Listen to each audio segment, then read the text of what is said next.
Steroid அப்படின்றது ஒரு விதமான ட்ரக்ஸ். இது ஆளுக்கு வந்து கைனகோமாஸ்டியா அப்படின்ற சிண்ட்ரோம் வரதுக்கான வாய்ப்பு. மேலோட கைனகோமாஸ்டியா பண்ணும்போது அவங்களுக்கு டெஸ்டோஸ்டெரான் லெவல் வந்து கம்மியா இருக்கும்.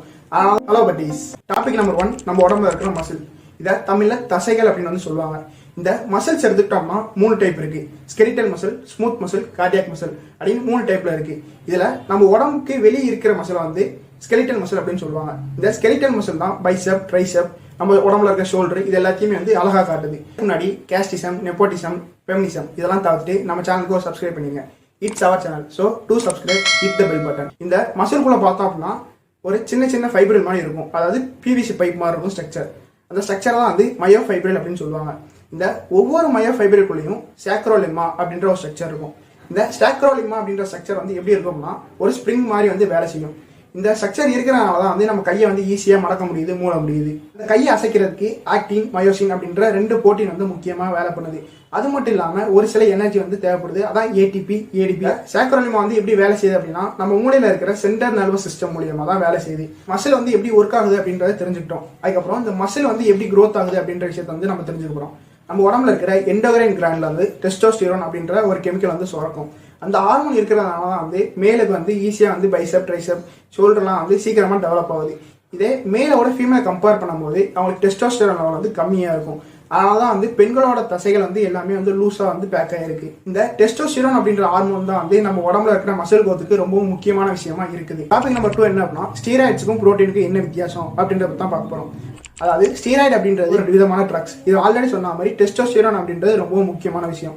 இந்த டெஸ்டோஸ்டிரோனை இந்த ஊசி போடுறது மூலியமா ஈஸியாக டெவலப் பண்ணலாம். அதனால தான் வந்து இந்த ஸ்டீராய்டு வந்து யூஸ் பண்ணுறாங்க. இந்த நார்மலாக இந்த ஸ்டீராய்ட்ஸ் எடுத்துக்கிட்டோம்னா 2 டைப் இருக்கு. ஒன்று வந்து குளுக்கோகார்டிகாய்ட்ஸ், இன்னொன்று வந்து அனபாலிக் ஸ்டீராய்ட்ஸ். இந்த குளுக்கோகார்டிகாய்ட்ஸ் வந்து நார்மலாக வந்து ஹாஸ்பிட்டல்ஸ் வந்து யூஸ் பண்ணுவாங்க. அது எதுக்கு அப்படின்னா நம்மளோட இம்யூன் சிஸ்டத்தை வந்து டெவலப் பண்ணதுக்கு வந்து யூஸ் பண்ணுவாங்க. அனபாலிக் ஸ்டீராய்ட்ஸ் அப்படின்றது பாடி பில்டிங் பண்ணுறவங்க வந்து யூஸ் பண்ணுவாங்க. நம்ம வந்து ஸ்டீராய்டு யூஸ் பண்ணும்போது இந்த கைனகோமாஸ்டியா அப்படின்றது ஒரு மேலுக்கு ஃபீமேல் மாதிரி செஸ்ட் வந்து டெவலப் ஆகிறதா வந்து கைனகோமாஸ்டியா அப்படின்றது. அடுத்து புரோட்டீனை பற்றி பார்க்க போகிறோம். இந்த புரோட்டீன் அப்படின்றது ஒன்றுமே இல்லை. எல்லாரோட உடம்புலேயும் வந்து புரோட்டீன் அப்படின்ற விஷயம் வந்து இருக்கும் நேச்சுரலாகவே. Complex structure of amino acid தான் வந்து இந்த புரோட்டீன் அப்படின்றது. ஆல்ரெடி சொன்ன மாதிரி நம்மளோட மசில் வந்து மூவ் ஆகணும் அப்படின்னா ஆக்டின், மயோசின் அப்படின்ற புரோட்டீன் தேவை. புரோட்டீன் அப்படின்னு சொன்னாலே நம்ம மைண்டுக்கு வரதெல்லாம் வே புரோட்டீன் தான். இந்த புரோட்டீன் வந்து மொத்தம் 7 டைப்ல வந்து இருக்குது வே புரோட்டீனை தவிர்த்து. இந்த வே புரோட்டீன் அப்படின்றது நார்மலாகவே வந்து நம்ம பாலை வந்து வெண்ணெயாக்கும் போது அதில் இருக்கிற சப்ஸ்டன்ஸ் வந்து பிரித்து எடுக்கிறது தான் இந்த வே புரோட்டீன் அப்படின்றது. இதை வந்து லாக்டோஸ் அப்படின்னு சொல்லுவாங்க. இந்த வே புரோட்டீன் வந்து நார்மலாகவே வந்து ஈஸியாக டைஜஸ்ட் ஆயிரும். நம்மளாம் வந்து இந்த மாதிரி பேக்கடு புரோட்டீன்ஸ் எடுத்தால் மட்டும்தான் நம்மளால ஈஸியாக வெயிட் கெயின் பண்ண முடியுமான்னு கேட்டிங்க அப்படின்னா இல்லை. அதாவது நம்ம சாப்பிட்ற சாப்பாடுல வந்து புரோட்டீன் அப்படின்றது நிறையவே நிறைஞ்சிருக்குது. 100 கிராம் போன்லெஸ் சிக்கன் எடுத்துக்கிட்டோம்னா அதில் 31 கிராம் புரோட்டீன் இருக்கு. அப்புறம் ஒரு முட்டை எடுத்துக்கிட்டோம்னா அதில் 13 கிராம் புரோட்டீன் இருக்கு. ஏன் நிறைய பேர் என்ன நினைக்கிறாங்க அப்படின்னா ஒருத்தர் வந்து புரோட்டீன் எடுத்துட்டா அப்படின்னா வந்து ஏதோ பெரிய தப்பு பண்ண மாதிரி நினைக்கிறாங்க. இந்த புரோட்டீன் அப்படின்றது நம்ம உடம்புல இருக்கிற ஒரு சப்ஸ்டன்ஸ் தான். நம்ம சாப்பாடு வந்து எடுக்கிறோம் அப்படின்னா புரோட்டீன் மட்டும் தான் இருக்கும் அப்படின்றது இல்லை. கார்போஹைட்ரேட்ஸ், ஃபேட் இந்த மாதிரி நிறைய விஷயங்கள் வந்து ஒரு ஃபுட்டில் இருக்கும். இதே வந்து நம்ம ஐசோலேட்டடாக ஒரு புரோட்டீன் வாங்கி சாப்பிடும்போது நம்ம உடம்புல புரோட்டீன் அப்படின்ற சப்ஸ்டன்ஸ் வந்து தனியாகவே கிடைக்குது. அதனால வந்து எல்லாரும் வந்து புரோட்டீன் வந்து ப்ரிஃபர் பண்ணுறாங்க. இந்த புரோட்டீன் எடுக்கிறதுனால ஒரு பெரிய விஷயமே கிடையாது. இங்கே நிறைய தற்கொலை வந்து அப்படிதான் நினைச்சிட்டு இருக்காங்க. புரோட்டீன் எடுத்து ஒருத்தன் பாடி பில்ட் பண்ணிட்டான்னா ஏதோ பண்ணக்கூடாது தப்பு பண்ணிட்டான் அப்படின்னு வந்து நினைக்கிறாங்க. இந்த புரோட்டீன், ஸ்டீராய்ட்ஸ் இதை தவிர்த்துட்டு கிரியேட்டின் அப்படின்ற ஒரு சப்ஸ்டன்ஸ் இருக்கு. இந்த கிரியேட்டின் அப்படின்றது பாடி பில்டிங் பண்ணுறவங்க வந்து யூஸ் பண்ணுவாங்க.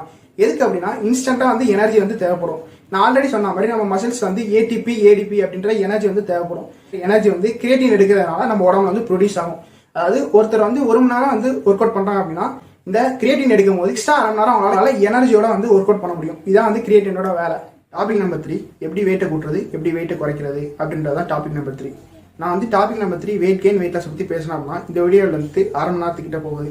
அதனால் பார்ட் 2ல எப்படி வெயிட்டை வந்து ஈஸியாக கெயின் பண்ணலாம், எப்படி ஈஸியாக குறைக்கலாம் அப்படின்றத பற்றி பார்ப்போம். நான் என்னதான் சாப்பிட்டாலுமே வெயிட் போட மாட்டேக்கு, நான் என்னதான் கம்மியாக சாப்பிட்டாலுமே வெயிட் குறைய மாட்டேக்கு அப்படின்றவங்களுக்காக தான் இந்த பார்ட் 2 வீடியோ இருக்கும். மறக்காமல் நம்ம சேனலுக்கு சப்ஸ்கிரைப் பண்ணிட்டு பார்ட் 2காண்டி வெயிட் பண்ணுங்கள்.